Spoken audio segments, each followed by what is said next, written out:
बिस्मिल्लाहिर्रहमानिर्रहीम। Dear students, आज हम डिस्कस करेंगे मेटेलिक करैक्टर को। Metallic character,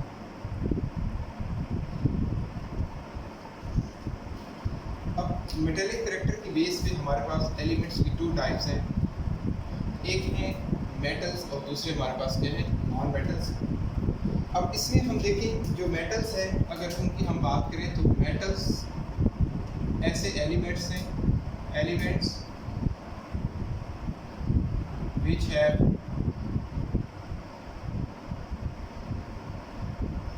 tendency to lose electron। और सेकेंड ये है कि मेटल्स के जो ऑक्साइड्स हैं they are basic. Metal oxides are basic in nature. अब देखिए, जैसा कि हमारे पास एक मेटल का ऑक्साइड है सोडियम ऑक्साइड। सोडियम एक मेटल है Na2O। When it is added in water it produce sodium hydroxide. अब सेकेंडली जो मेटल्स है ना, they are good conductor of heat and electricity. Metals are good conductor of heat and electricity। अब इसके बाद अगर हम नॉन मेटल्स की बात करें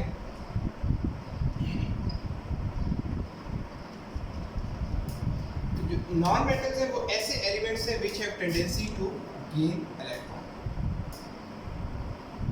elements which have the tendency to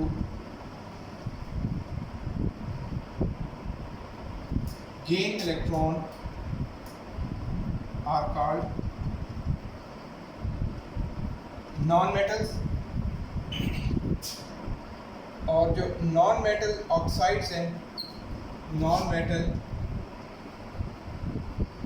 oxides are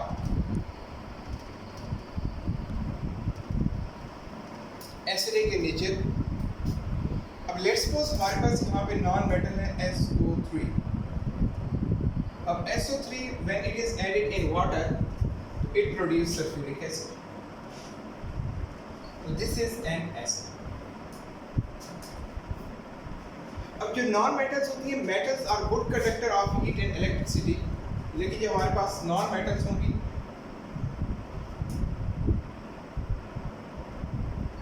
they are insulator। non-metals are insulators।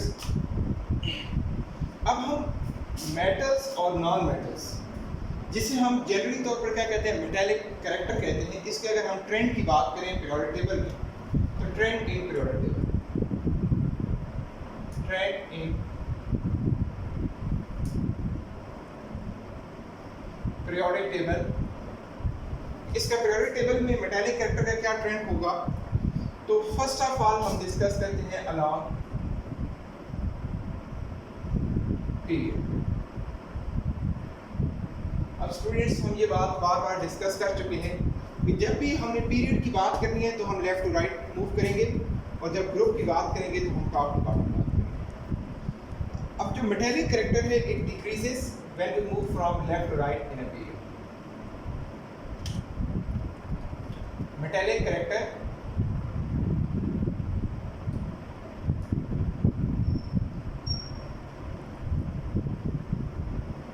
decreases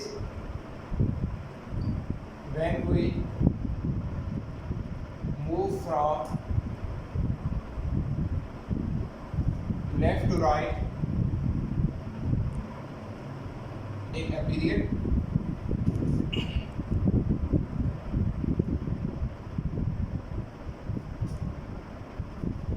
अब metallic character left to right जो है वो डिक्रीज करता है। अब एक्चुअली में जो मेटालिक कैरेक्टर है It depends upon the tendency of an element how it easily lose electron. आप जैसे जैसे किसी भी पीरियड में लेफ्ट टू राइट मूव करते जाएंगे तो न्यूक्लियर की अट्रैक्शन जो है ना वो अपने वैलेंस से इलेक्ट्रॉन पर इंक्रीज होती जाएगी। तो जैसे जैसे न्यूक्लियर की अट्रैक्शन अपने वैलेंस से इलेक्ट्रॉन पर इंक्रीज होगी तो इलेक्ट्रॉन को रिमूव करना डिफिकल्ट हो जाएगा। एज अ रिजल्ट वो जो एलिमेंट होगा वो मेटल से नॉन मेटल की तरफ जो है ना वो शिफ्ट होते हैं। उसके बाद नेक्स्ट अगर हम बात करें अलॉन्ग अ पीरियड की, अलॉन्ग अ ग्रुप की,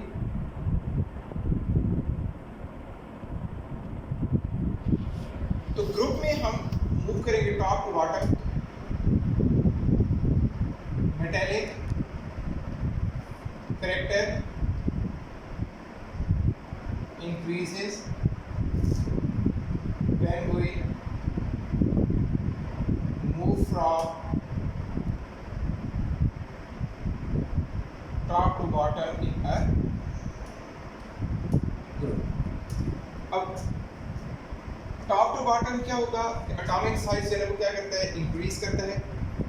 एटॉमिक साइज इंक्रीज करेगा तो न्यूक्लियर की अट्रैक्शन अपने वैलेंस से इलेक्ट्रॉन पर जो है वो कम हो जाएगी। As a result tendency of an element to lose electron वो बढ़ जाएगी तो उसका मेटेलिक कैरेक्टर को भी इंक्रीज होगा। अब यहाँ पे हम इसके साथ ये बात लिख लेते हैं कि metallic character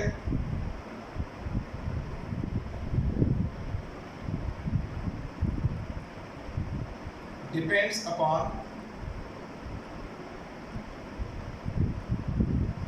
tendency of an element to lose the electron, tendency of an element to lose the electron. So top to bottom in a group, the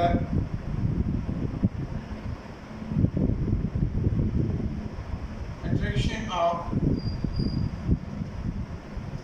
nucleus upon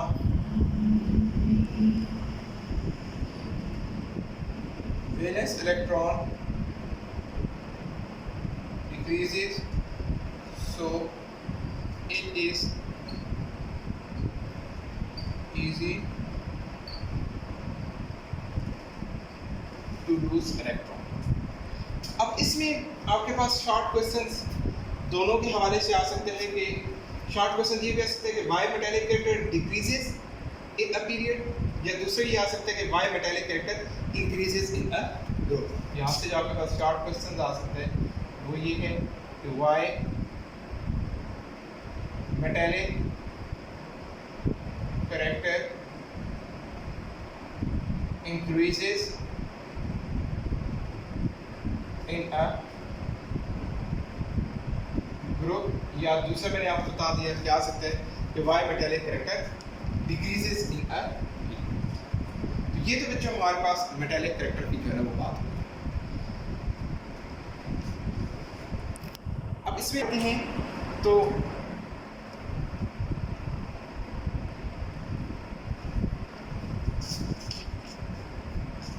next हमारे पास जो टॉपिक है that is about melting and boiling point। Metallic character के बाद next जो topic है वो है melting and boiling point.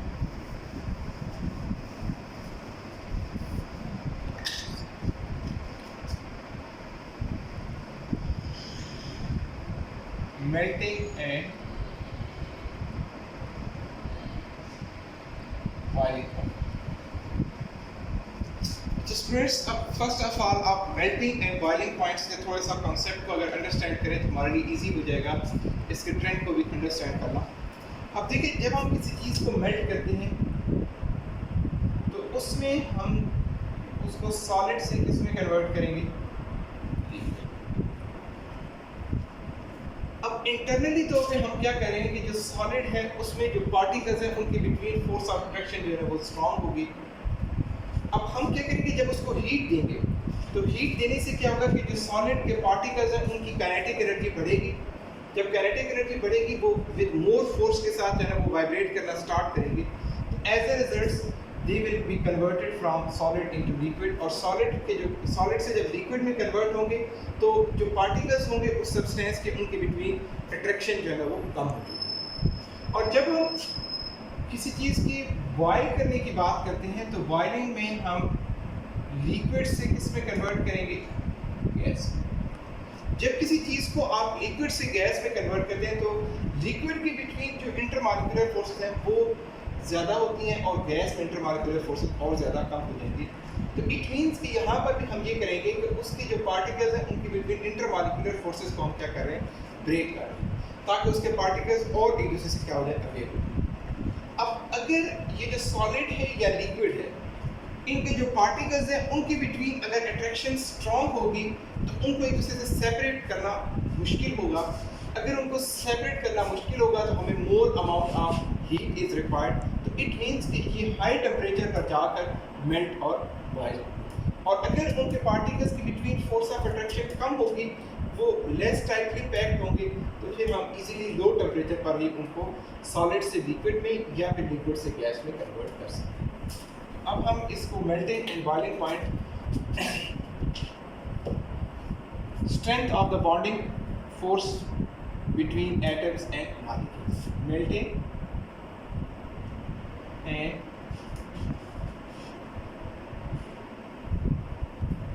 boiling point depends upon the strength of forces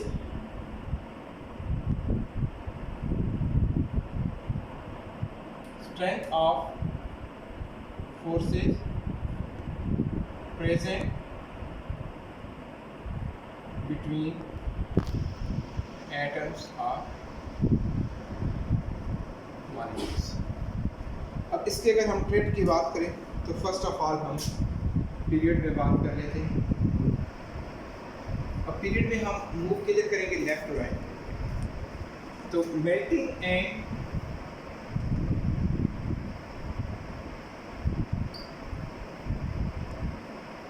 boiling point increases up to the middle and then start decreasing। अब ये middle तक जो है ना वो बढ़ेगा और मिडल से आगे फिर जो है ना वो डिक्रीज होना शुरू हो जाएगा। अब इसमें एक्चुअल में जो मेल्टिंग पॉइंट है ये डिपेंड कर रहा होता है कि मेल्टिंग एंड बॉइलिंग पॉइंट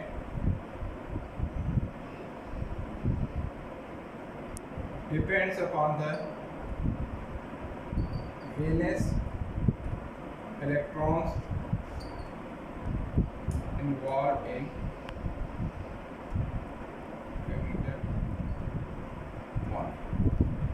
तो अब आप जब ग्रुप 1 से लेके ग्रुप 4 तक जाते हैं तो number of valence electron increase होते जाएंगे। अब नंबर ऑफ वैलेंस इलेक्ट्रॉन जो कि बॉन्डिंग में इन्वॉल्व हो रहे हैं वो भी इंक्रीज होते जाएंगे ग्रुप 4A तक। तो as a result group 4A तक आपका मेल्टिंग और बॉइलिंग पॉइंट जो है वो बढ़ेगा और ग्रुप 4 से आगे जब 5th से लेके 8th तक हम जाएंगे उसमें number of electron involve in bonding जो है वो डिक्रीज होते जाएंगे। एज ए रिजल्ट फिर मेल्टिंग और बॉइलिंग पॉइंट तो melting point and boiling point increases up to group 4A and then start decreasing up to 8। तो ये आपका अलॉन्ग पीरियड जो है वो इसकी बात हो गई। अब जो नोबल गैसेज हैं वो तो क्योंकि मोनोएटॉमिक की फॉर्म एग्जिस्ट करती हैं, उनके वैलेंस इलेक्ट्रॉन कोई भी वो पार्टिसिपेट नहीं करता बॉन्डिंग में, तो इनके मेल्टिंग और बॉइलिंग पॉइंट सबसे कम हो गए। नेक्स्ट में जो हम बात करते हैं अलॉन्ग पीरियड, अलॉन्ग ग्रुप। अब ग्रुप में हम मूव करेंगे top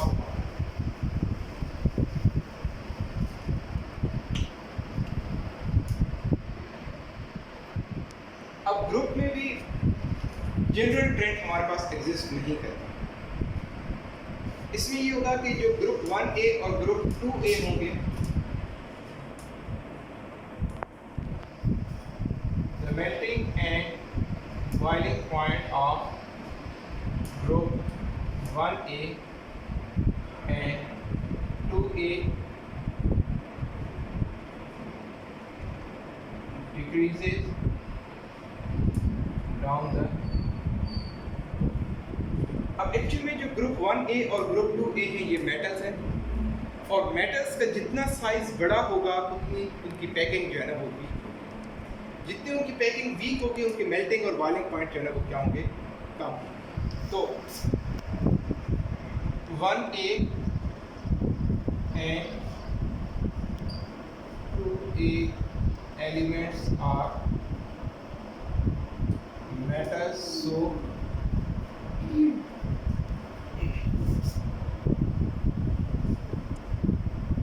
larger the size of the metal, loose will be the packing and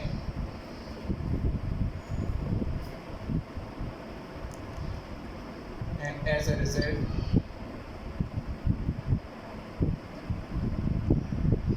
lower are the melting and boiling point। लेकिन अगर हम ग्रुप 7A की बात करें तो the melting and boiling point of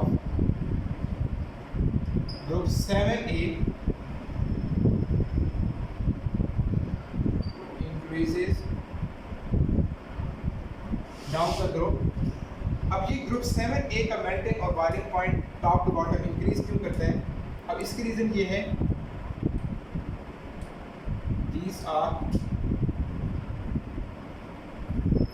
non metals and exist as diatomic molecule ये दो atoms की फॉर्म में एग्जिस्ट करते हैं।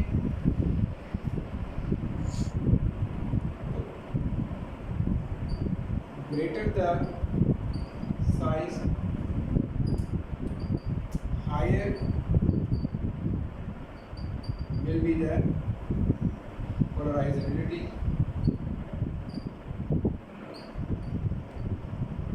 so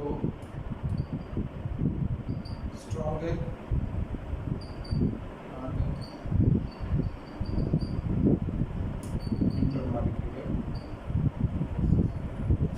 पोलराइजेबिलिटी, ये आप लोग फर्स्ट ईयर में इस टर्म को पढ़ के आए। पोलराइजेबिलिटी क्या होती है कि किसी की जो इलेक्ट्रॉनिक क्लाउड है उसकी जो डिस्टॉर्शन है that is known as a polarisability. कि जितना उसके इलेक्ट्रॉनिक क्लाउड को हम इजीली डिस्टॉर्ट कर सकते हैं, इजीली डिस्टर्ब कर सकते हैं, तो हम कहेंगे उसकी हायर पोलराइजेबिलिटी। जितनी पोलराइजेबिलिटी ज़्यादा होगी उतना उसमें जो है वो इंटरमॉलिक्यूलर फोर्स स्ट्रांग होगी। जितनी इंटरमॉलिक्यूलर फोर्स स्ट्रांग होगी उतना ही मेल्टिंग और बॉइलिंग पॉइंट। डियर स्टूडेंट्स, यहाँ पर हम इसको एंड करते हैं। नेक्स्ट इंशाल्लाह कल